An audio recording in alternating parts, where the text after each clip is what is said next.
எல்லாருக்கும் வணக்கம். இன்னைக்கு நம்ம தெரிஞ்சுக்க போற ஸ்டோரி கர்ப்பிணி அக்கா மலடி தங்கச்சி இரண்டாம் பாகம். பெரியவனே சின்னவனே என்று அன்பா கூப்பிடுற காக்கா மற்றும் குருவி இரண்டு அண்ணன் தம்பிங்க. அவங்க ரெண்டு பேரும் ஒரே கூட்டுக்குள்ள ஒன்னா வாழ்ந்துட்டு வந்து சந்தோஷமா இருந்தாங்க. டேய் தம்பி, நம்ம எப்பவுமே இப்படிதான் இருக்கணும் மற்றும் இப்படிதான் வாழணும். சரிங்க அண்ணா. எனக்கு அம்மா அப்பா எப்படி இருப்பாங்கன்னே தெரியாது. எனக்கு எல்லாமே நீதான். நீ எப்படி சொல்றியோ நான் அப்படியே இருப்பேன். நீ எனக்கு கை காட்டி எது நம்புன்னு சொல்லுவே அதை தான் நம்புவேன். எது நம்ப கூடாதுன்னு சொல்லுவே அதை நம்ப மாட்டேனா. சரிப்பா தம்பி. இந்த விதமா அந்த அண்ணன் தம்பிங்க பகல் முழுக்க உணவுக்காக கஷ்டப்பட்டு இரவு தான் தங்களுடைய கூட்டுக்கே போவாங்க. அந்த விதமா அவங்க கொண்டு வந்த சாப்பாட்டை சரிசமமா பங்கு போட்டு பிரிச்சு சாப்பிடுவாங்க. ஒரு நாள் அந்த அண்ணன் தம்பிக்கு குருவி மற்றும் காக்கா என்ற அக்கா தங்கச்சி கூட நட்பு ஏற்படும் மற்றும் அது காதலாகவும் மாறும். பகல் முழுக்க காட்ட காதல் ஜோடி போல் சுத்தி வந்து ரொம்ப சந்தோஷமா இருந்தாங்க. நீ பேசுறது ரொம்ப அழகா இருக்கும் காக்கா. உன்னுடைய பேச்சை எனக்கு எப்பவும் கேட்கணும் போல இருக்கு. எனக்கு கூட அப்படிதான் இருக்கு மாமா. எப்பவுமே உங்க கூட தான் இருக்கணும் போல தோணுது.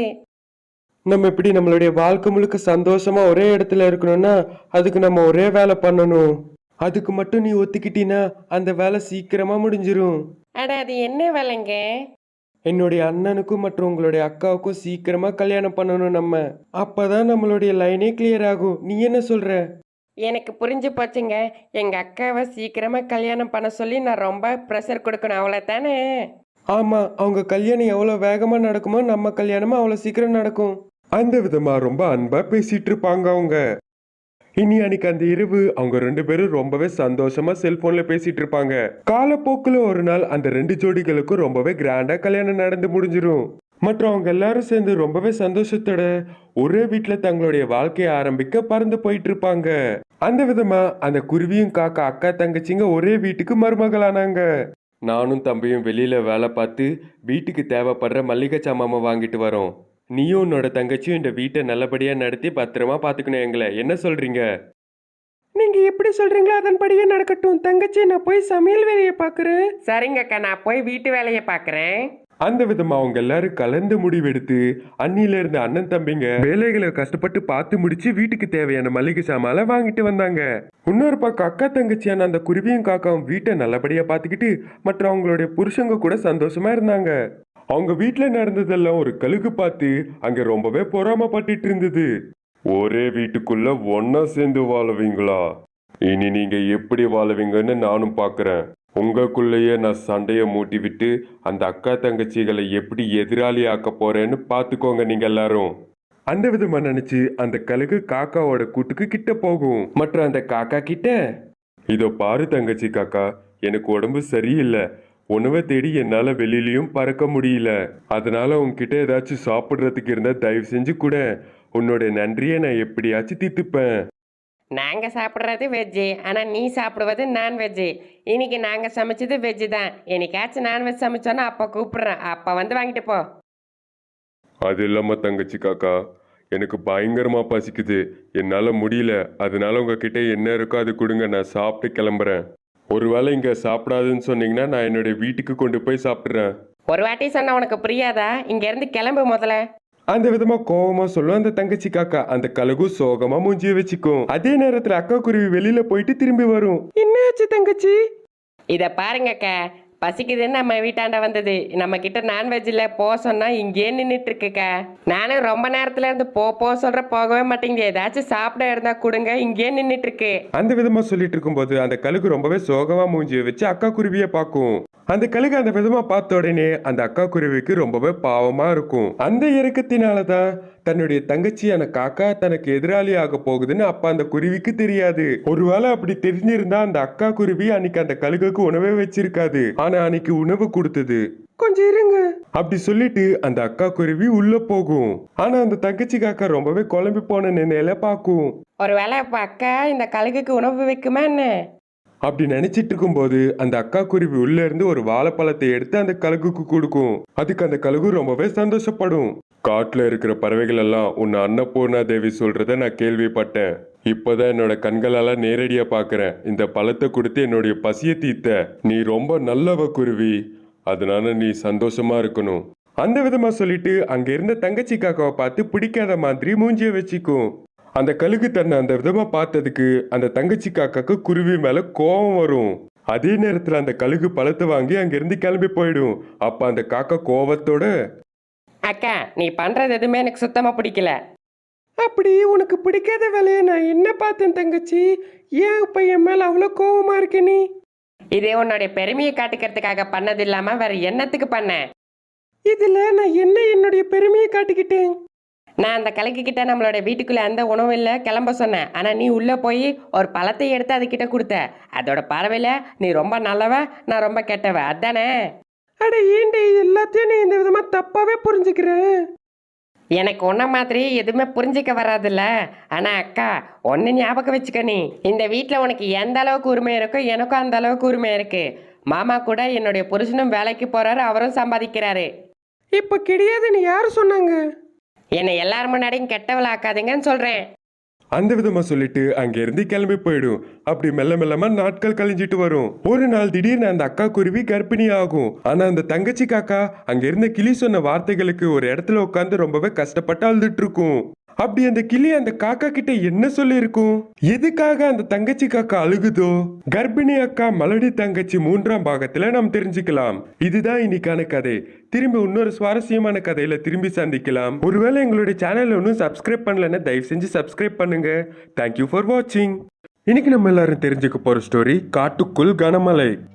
எப்போதும் இல்லாத மாதிரி காட்டுக்குள்ள கனமழை பயங்கரமா பெய்துட்டு வருது.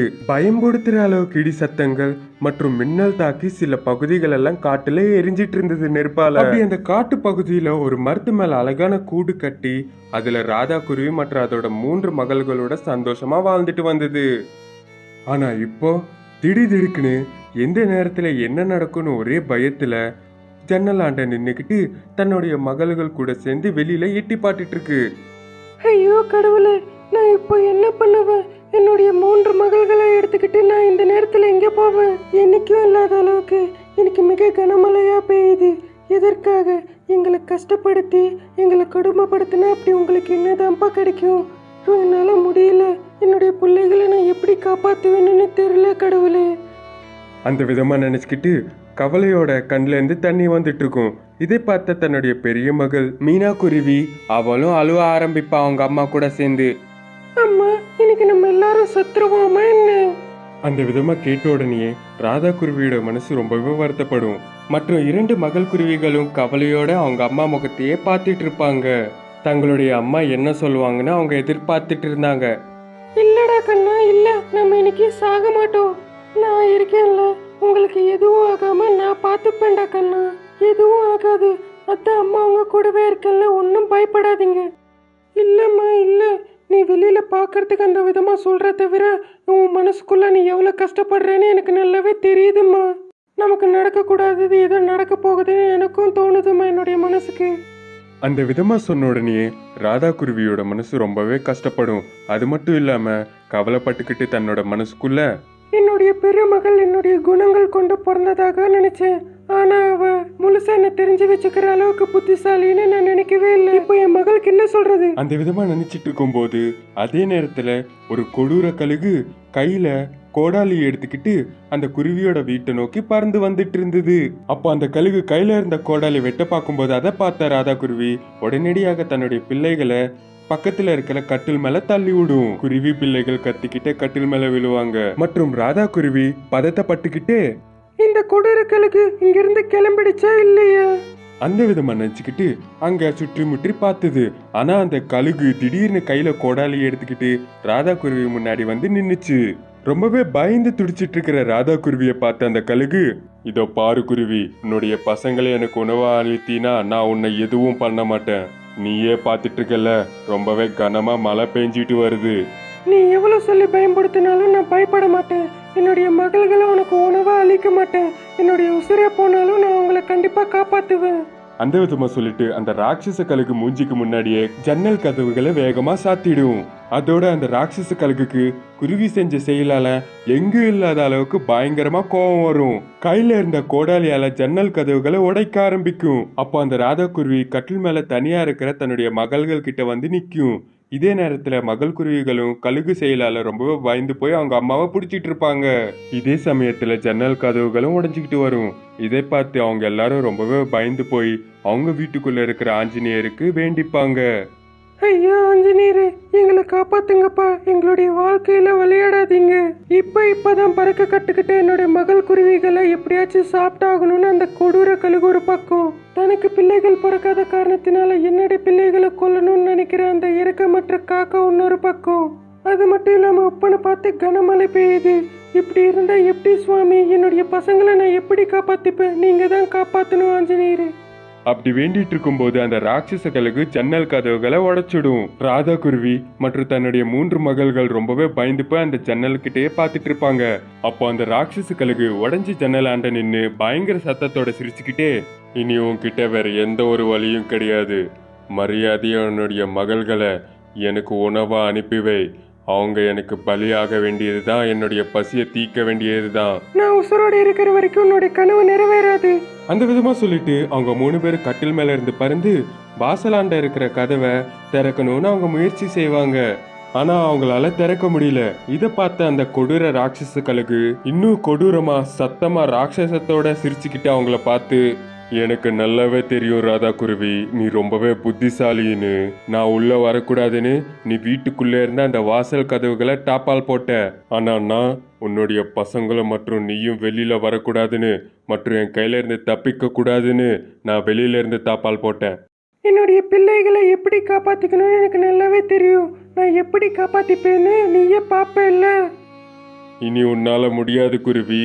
உன்னுடைய பேச்சால என்ன மயக்கி மற்றும் பயம்படுத்தி எப்படியாச்சும் உன்னோட கூட்டுல இருந்து தப்பிக்கணும்னு எனக்கு மேல நீ எதிர்த்திட்டம் போடுறியா? அந்த விதமா பேசிட்டு இருக்கும் போது திடீர்னு அந்த குருவியோட வீடு இடிஞ்சு விழுந்துரும்.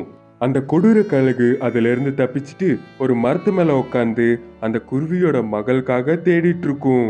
ஆனா ராதா குருவி எப்படியோ தப்பிச்சுட்டு அந்த இடிஞ்சு போன வீட்டாண்டிய தன்னுடைய மகளுக்காக சுற்றி வந்து அழுதுகிட்டே, அம்மா உயிரோட தான் இருக்கு, நீங்க எங்க இருக்கீங்க, எப்படி இருக்கீங்க அந்த விதமா கேட்டுட்டு இருக்கும். ஆனா இடிஞ்சு போன வீட்டுக்கு அடியில தன்னுடைய மகள் குருவிகள் மாட்டிக்கிட்டு மயங்கின நிலையில இருப்பாங்க. இது தெரியாம அந்த ராதா குருவி அழுதுட்டு இருக்கும். பசங்களா பேசுங்க, பேசு மீனா, நான் உன்னைத்தான் தேடிட்டு இருக்கேன், நான் எப்படியாச்சும் உங்களை காப்பாத்துவேன், தயவு செஞ்சு பேசு மீனா நீ. அந்த விதமா ரொம்பவே வருத்தப்பட்டுக்கிட்டு இடிஞ்சு போன வீட்டுக்குள்ள இருந்த தன்னுடைய மகள்கள் கிட்ட இருந்து எந்த ஒரு சத்தம் வரலன்ட்டு அவங்க இறந்து போயிட்டாங்கன்னு நினைச்சு ரொம்பவே வருத்தப்பட்டுட்டு இருக்கும் ராதா குருவி. இதை பார்த்த அந்த ராட்சச கழுகு, இதுதான் சரியான நேரம், அந்த குருவி கஷ்டத்துல இருக்கு, பின்னாடியில இருந்து போய் ஒரு வெட்டுனா 2 துண்டா விழும், அப்ப நான் அதை சாப்பிட்டு ரொம்ப சந்தோஷமா என்னுடைய பசியை தீர்த்துக்கலாம். அங்க இடிஞ்சு போன வீட்டாண்ட ராதா குருவி வருத்தப்பட்டு இருக்கும் போது பின்னாடியில இருந்து அந்த கழுகு கோடாலியை எடுத்துக்கிட்டு பறந்து வரும். அங்க அழுதுட்டு இருக்கிற ராதா குருவி பின்னாடி அந்த கோடாலியை எடுத்து அதோட தலையிலே ஒரு வெட்டணும்னு பார்க்கும்போது அப்படி அழுதுட்டு இருந்த அந்த குருவி திடீர்னு மேல பறந்து போயிடும். அங்க இருந்து தப்பிச்சு முன்னோக்கி பறந்து போயிட்டு இருக்கும் போது கத்தி எடுத்துட்டு வந்த காக்கா ராதா குருவி இதயத்துல குத்திடும். அப்போ ராதா குருவி பயங்கரமா வலியால அழுவும். அப்போ அந்த திருட்டு காக்கா மற்றும் ராட்சச கழுகு ஒரே கிளை மேல நின்னு சத்தமா சிரிச்சிட்டு இருப்பாங்க. அந்த காக்கா கையில கத்தி குத்து வாங்கின அந்த குருவியோட நிலைமை என்ன? தன்னுடைய மகள்கள் இறந்து போயிட்டாங்கன்னு நினைச்சு தானும் இறக்கணும்னு விரும்புற ராதாவுக்கு தன்னுடைய மகள்கள் இன்னும் உயிரோட தான் இருக்காங்கன்னு தெரிஞ்ச என்ன ஆகுமோ? காட்டுக்குள் கனமழை 2ஆம் பாகத்தில் நாம் தெரிந்து கொள்வோம். இதுதான் இன்னைக்கான ஸ்டோரி. புது ஸ்டோரியில திரும்பி சந்திக்கலாம். நன்றி.